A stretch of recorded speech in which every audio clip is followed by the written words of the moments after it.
रामकृष्ण हरी. कटेवरी हात विटेवरी उभा तोच जगाचा पोशिंदा. आणि याच पंढरीत याच भाविकांसाठी सागर डेव्हलपर्स घेऊन आले आहेत भव्य ओपन प्लॉट प्रकल्प, ते सुद्धा दर्शन रांगेच्या अगदी जवळ. इथे पाठीमागे आहे दर्शन बारी. नगरपालिका हद्दीतील नियोजित आराखड्यातील 50 फूट डीपी रोड.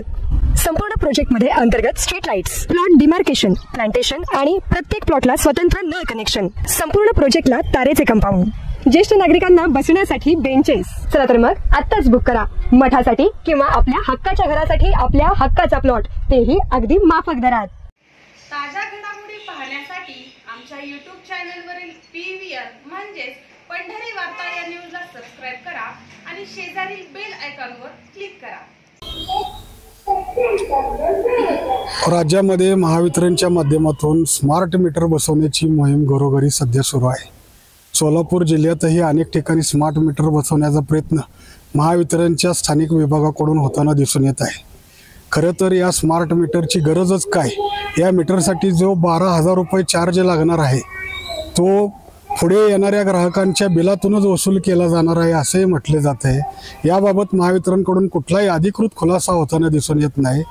तर दुसरीकडे या स्मार्ट मीटरमुळे ग्राहकांसमोर अनेक अडचणी येऊ शकतात. एखाद्या प्रीपेड मोबाईलसारखा हा सगळा प्रकार असल्याचं सांगितले जात आहे. जेवढी रक्कम त्याच्यामध्ये भराल तेवढ्याच वेळ विजेचा पुरवठा सुरू राहील असं म्हटलं जात आहे.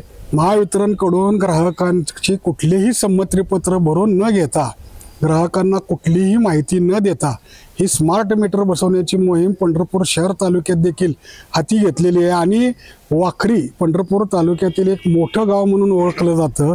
या वाखरी ग्रामपंचायतीने या स्मार्ट मीटर बसवण्याच्या महावितरणच्या मोहिमेस कडाडून विरोध केला आहे. आणि त्याचबरोबर आम्ही आमच्या गावामध्ये स्मार्ट मीटर बसवण्याचा प्रयत्न केला तर त्यास ते मीटर बसवून देणार नाही असा इशारा दिलेला आहे. याबाबत आपण या ठिकाणी संग्राम गायकवाड यांच्यासह या ठिकाणचे वाखरीचे ग्रामस्थ उपस्थित आहेत. त्यांच्या काय भावना आहेत नक्की या पाठीमागच्या आणि त्यांचा विरोध कशासाठी हे जाणून घेऊयात. काय सांगाल नक्की हा विरोध कशासाठी? आमच्या गावामध्ये स्मार्ट मीटर बसवण्याची मोहीम त्यांनी हाती घेतली होती. त्यावेळेस आम्हाला जे स्मार्ट मीटर बसवणारी जी कंपनी आहे ही खाजगी कंपनी आहे. कारण त्या कंपनीचं एकच टार्गेट आहे की दुपारी 12, 1, 4 ज्यावेळेस पुरुष नसतील, कोणीही नसतील, त्यावेळेस ही कंपनी येऊन तिथं मीटर बसवून गेलेली समजत नाही लोकांना.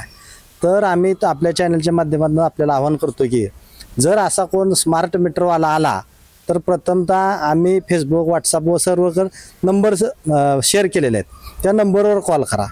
आणि आमच्या गावामध्ये ज्यावेळेस स्मार्ट मीटर बसवणारे आले त्यावेळेस आम्ही त्यांना कडाडून विरोध करून जे बसवलेले मीटर आहेत ते सुद्धा काढून न्यायला सांगितले आणि आमचे जुने मीटर बसवलेले आहेत. मग अशा पद्धतीनं सर्वांनी जर केला तर नक्कीच हे अदानी अंबानीचं जे रॅकेट आहे हे शासनालाही कळू देत नाहीत. कारण शासनावर सुद्धा दबाव आहे. फडणवीस साहेबांनी स्टेटमेंट दिलंय की नागपूरमध्ये आम्ही त्यांना बसवत नाही. मग हे रॅकेट कोणाचं आहे, ह्याच्या पाठीमागचा खरा सूत्रधार कोण आहे हे पण चौकशी करण्याची गरज आहे. आणि ह्यामध्ये अधिकाऱ्यांना मॅनेज केलं जातं आणि अधिकारी खालच्या वायरमॅनला, झिरो वायरमॅनला दबाव टाकून त्यांना काम करण्यासाठी प्रवृत्त करतात. तर आमचं एकच म्हणणं आहे, बाबा MSEBीनं आमचे चांगले चालू असलेले मीटर बदलू नयेत.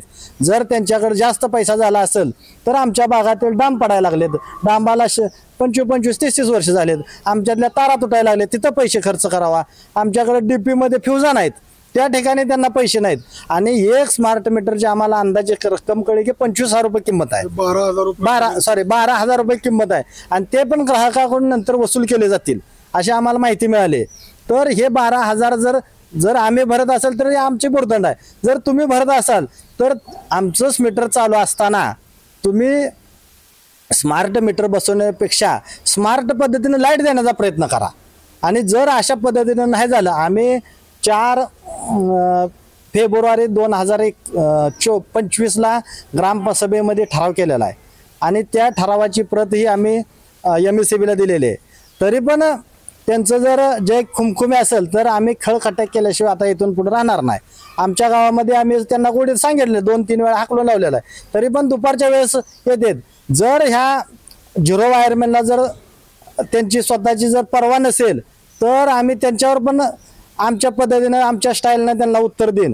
पण अधिकाऱ्यांना पण सांगतो, तुम्ही जर अशा पद्धतीने त्यांच्या पाठीमागनं जर तुम्ही अशा पद्धतीने गोरगरिबांचा जर घात करत असाल तर तुमच्यापर्यंत यायला आम्हाला जास्त वेळ लागणार नाही. ग्रामीण भागामध्ये बहुतांश ग्रामस्थ ग्रामीण जनता ही शेतीवर आधारित उत्पन्नावर आपली गुजराण करत असते.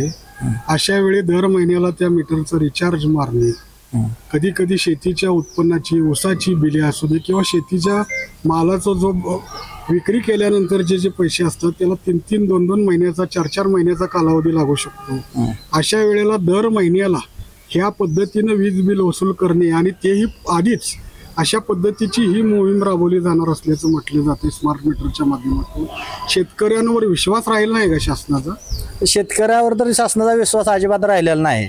एक तर शेतीला दर नाही आणि शेतकरी आपण केलेल्या कष्टाचं चीज होत नाही. आणि तुम्ही जर वरनं अशा पद्धतीनं तुम्ही प्रीपेड जर देत असाल तर लोकांना खायला सुद्धा राहणार नाही प्रीपेड, आणि तुम्ही लाईट बंद करणार म्हणजे तुम्ही शेतकऱ्याची आणि गोरगरिबाची पिळवणूक करताय.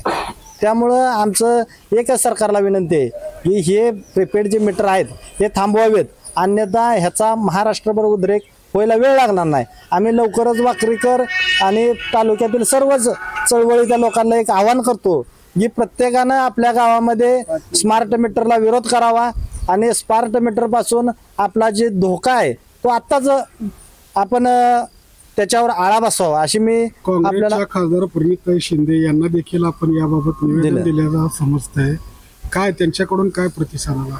ताईंनी आम्हाला सांगितलंय तुम्ही कडाडून विरोध करा, जरी कोणी काय अडचण आणली तर त्यांनी त्यांचा नंबर दिलेला आहे पब्लिकमध्ये सर्वांकडे, डायरेक्ट माझ्याशी कॉन्टॅक्ट करा, मी तुम्हाला कायम सहकार्य करेन, जनतेसोबत राहीन असं आम्हाला आश्वासन दिलेलं आहे. धन्यवाद.